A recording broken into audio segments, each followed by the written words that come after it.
Hi, my name is Teresa Byrne. Thank you for checking in. We are doing the Inside Scoop with Sandy Weiner. She's going to talk about how boundaries have changed her life. And if I haven't met you before, my name is Teresa Byrne, and I am also a huge fan of boundaries, teach a lot of boundary work. And Sandy and I have co-created a program called Boundaries for Beautiful Relationships, because who doesn't want beautiful relationships? So I'm going to introduce Sandy, who is a magnificent coach. She is also the founder of Women of Value program, as well as Last First Date Radio. Hi, Sandy. Hi, Teresa. Thank you for doing this interview with me today. Oh, it's exciting to talk about boundaries with you, as always. I love it. So Sandy and I met because we were both writers for the Good Men Project, and we found that we had a natural love of discussing how to use boundaries, what boundaries look like, and how important boundaries were. And we just, sometimes you get a synergy with someone, and that's what Sandy and I had. It's been a pleasure to know you for all of these years. So thank you for your work. Thank you, and for coming on my radio show where we first talked about boundaries to the public together, which led to an ebook, which led to the course that we teach, and to making tons of videos for people. So it's been great. We are like boundary queens. So we are. Sandy, I want to ask you a question. What would you say the role boundaries play in your life, or have played in your life? Boundaries have played a role in every aspect of my life, and they really have saved my life, I would say. They have played a role in my family, first of all. So I grew up in a family with poor boundaries, as most of us have. And so I learned how to speak up with my family about phone etiquette, like, don't put me on hold or I'll hang up, or, going to visit, the space and time boundary that we talked about in one of our last videos, about how much time that I wanted to spend, or who would stay at my house and for how long, and boundaries around people coming late to dinners and whether we started on time and didn't wait anymore. All of those ways to help keep the family boundaries tight. And clients, one of the ways I have boundaries with clients is by having a very clear contract that tells them who I am and how I show up for them and what I expect of them. And then we have a conversation where we actually design the alliance around how we both want to show up for each other. And I think it's really a fabulous way to start any relationship. What else? Like if a client forgets a session, what happens? It's very clear how I treat that. I love the clarity that you have around boundaries. And thanks. We all know how difficult they are to set with families. So thank you for sharing some of your secrets. No, you and I have talked about this a lot, and we've done videos about it. It's part of our course. I also set boundaries with friends, around texting while we're together, texting other people, getting on the phone. So like when you're with someone and they're texting and you're like, hey, hello, I'm here, like that? Yeah, like that. But it's really important. No, actually, it's not. What happened before we had phones, and we don't have to take every text from our children and family members. It's really not that important. And it actually doesn't feel good when you're with a friend and they keep interrupting the conversation to talk to somebody else, whether it's on the phone, in person, and that happens with family members too. I have had kids who pass a friend and they start talking to them while we're on the phone together. And it's like, we're talking here. So it's just, setting those kind of boundaries about how you want to be treated. And the last place I want to talk about is in my work as an administrator of a Facebook group that, Teresa, you're a part of.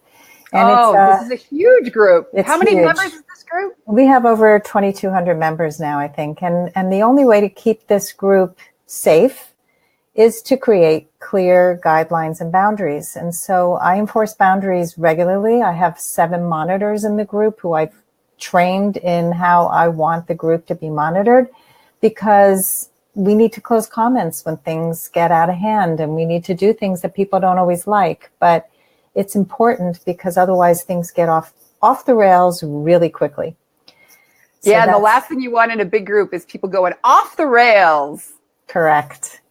And one more place I set that, because it's everywhere, is with dates. And so that happens when I'm dating, and maybe I'm dating online and somebody sends a message that's inappropriate. I'll set a quick boundary around that.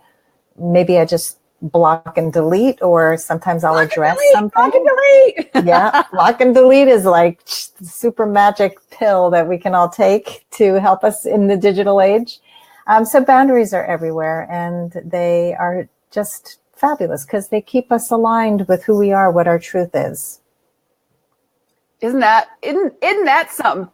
Ladies and gentlemen, and for those of you watching at home, boundaries help us keep our truth.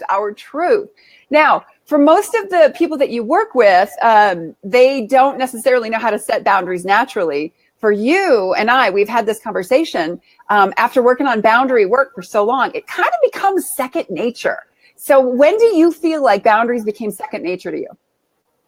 Definitely after a lot of practice. So having grown up, without clear boundaries and what it did to me, I spent a lot of time practicing and didn't always get it right. And still, sometimes I get it wrong. But I think my biggest teacher was my youngest daughter. After my divorce, she pushed my boundaries a lot. She would call me names and get really angry at me for getting divorced, and I ruined her life and blah, blah, blah. How dare you get divorced, Mom? What were you thinking? And I ruined her life. So one day she was in a particularly lovely mood, yelling at me, and she had all of her clothes that she was taking to her dad's in her arms because she never packed them in a suitcase. So she was just like frustrated and stressed out, and you ruined my life. And so I just turned to her and I set a boundary, and I said, you can continue to blame me the rest of your life. That's fine.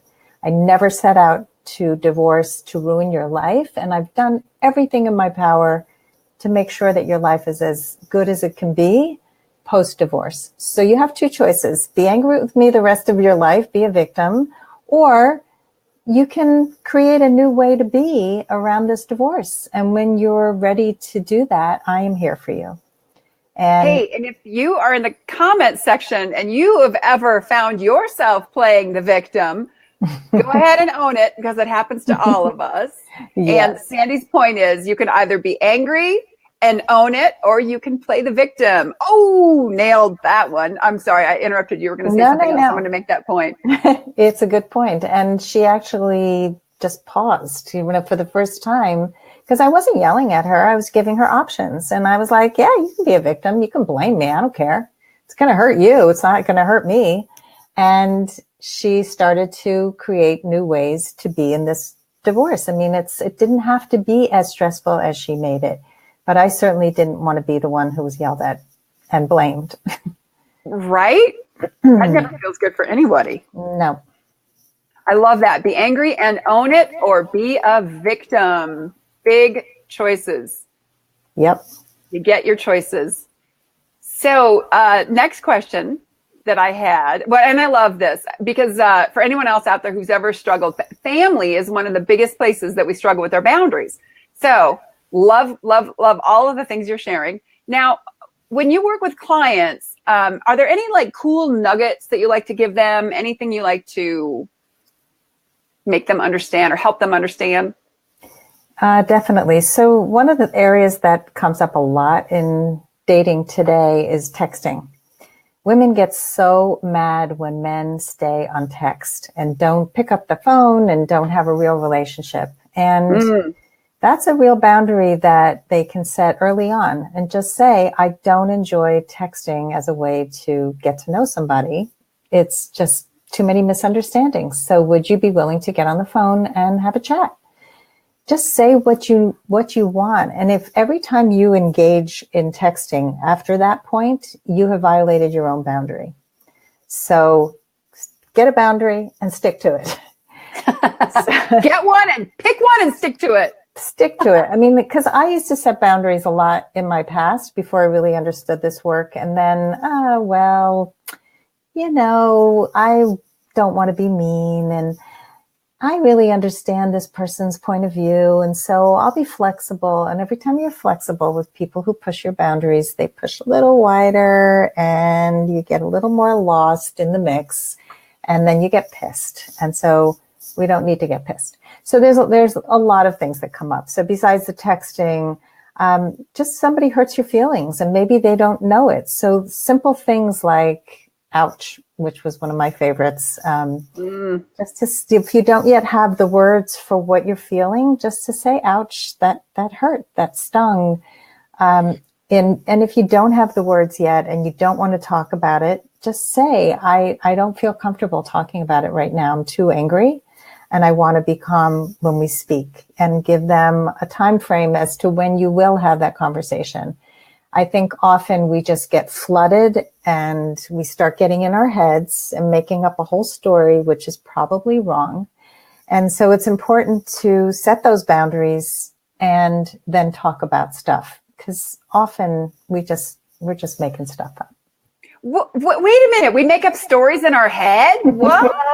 Anyone else besides me? And my thing is always, if we're going to make up a story, at least make up a good one. Like, right. Why do we always pick the bad story where we're miserable, someone else is in shock, the negative story. Yuck. Yeah, really. Right? You could be the star of your own show. So the other question that I wanted to ask you is, when was the last time that you had to set a boundary? The most recent time? So the most recent time, God, there's so many. The most recent time was somebody asked me if I actually get a lot of requests from members of my group about sharing like a coaching situation with me in a private message or in a text. And is it okay if they can do that? And I have a very clear boundary around that. Like, I give information in the group, but if you have a private situation, that's something I do for clients. And yeah, can I hit you up for free advice? No. The answer is no. So when I do a discovery session, when I do a, get acquainted session with a client, a potential client, it's really because they're a potential client, not a free session. And I'm really clear about that. So again, that's a point of boundaries and clarity. And no, you can't just hit me up for free advice whenever you feel like it, because that's a paid service. So I do plenty of stuff for free. You and I both, Teresa. Oh, we have so many videos. You've got a weekly blog that rocks. You've got Last First Date Radio. So many resources. Yep. So my blog actually is more than weekly. I have over 800 posts on my blog. You are prolific, dude. Yeah. Plus writing for other places like Good Men Project. And, both of us, we give a lot of our material because we want to have people have a transformation, but we also do this for a living. And so I've had people say, can I pick your brain? Years ago, there was a man who had lost his job and was trying to get into an online business. And he said, oh, can I pick your brain? Can we have coffee and I'll pick your brain? I said, that sounds like you're looking for a consultation. And he went, yeah. I said, well, so here's my hourly fee for a consultation if you'd like to set that up. And he did. So when the old me would say, I gave him an hour of my time and he didn't pay me for it. But now I don't do that. You don't get the old angry Jewish grandmother on someone. No. Was it a grandmother? It felt like more like a grandfather. I gave him an hour of my time. I don't know. Smoke a cigar. Right.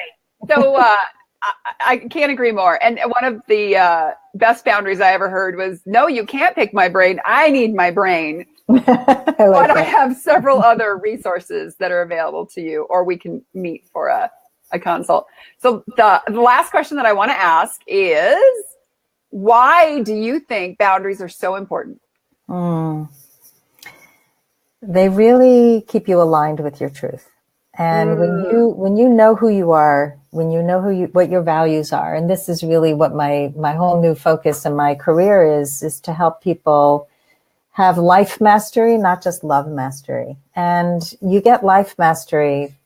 My system involves showing up, standing up, and speaking up. So if you are showing... Say that again. That was beautiful. Show up, stand up, speak up. Nice.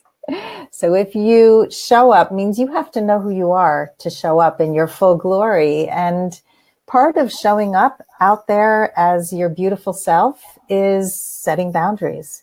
And when you stand up, you're taking a stand for what's important to you. But again, if you don't know who you are, you don't know what you're taking a stand for. And before I had boundaries, I took a stand for nothing because I was everybody's everything, so I was basically my nothing. What is that saying? If you stand for nothing, you'll fall for anything? Yeah, I like that. I was trying to think of that the other day. Yeah, exactly. And speaking up is also about communicating effectively, but boundaries is a big part of it. So boundaries are everywhere in my life now. I think when you have boundaries and when you hang out with people who have boundaries, you have real relationships, everything's authentic. You feel safe with the person you're with because you can be yourself. You can talk about stuff that feel scary, but aren't so scary because you're both practicing boundaries. So it's a beautiful thing. So what I keep hearing you say, and correct me if I'm wrong, but you and I both know we believe this, boundaries are a practice. They sure are. And it doesn't happen overnight. I've been doing this for a very long time. I've been divorced 10 years and I started doing this work before my divorce. You've been doing it for what, 20 years? Yeah, teaching it and doing it for, yes. Yeah. So together we're like, 30, 40, 50 years into boundaries. It's all they're good. Practice every day, every day. Every day gives us new opportunities to practice boundaries. I love that. Well, is there anything else? Oh, and thank you guys for your comments. Appreciate that too. And thank you, John. Setting and keeping your boundaries has helped you respect the boundaries others have set. Beautiful. And that's a very important piece because when we have boundaries that other people set, it's just as important for us to show them respect because we want respect back. Yes. Beautiful. Why, thank you. Sandy, is there anywhere that people can go to find more information about you or perhaps about the Boundaries for Beautiful Relationships program coming up this spring? So they can find me at lastfirstdate.com. They can find my Facebook group at facebook.com/groups. And my group is called Your Last First Date, and it's for women only. Sorry, men. That's one of my boundaries. It helps to keep the group safe and keeps everybody just being able to really talk from their heart. There's a place for men in their lives too, but they're not part of the conversation. I have a YouTube channel. If you go on my website, you can connect to my podcast, my YouTube, my everything. I got lots of things. My everything. Well, I appreciate you taking the time, and for all of you guys who stepped in, John and Andrew and Shannon, thank you so much for your time. And go check out Sandy, lastfirstdate.com. She has got many, many resources, and look for her Women of Value program coming out. And set those boundaries. Anything else, Sandy, that you want to add before we close? Just do it. Just do it. Boundaries. Just do it. Just do it. All right. Thank you so much. Everybody have a great day and enjoy whatever weather you're having wherever you are. Thanks, Teresa. Thanks, Sandy.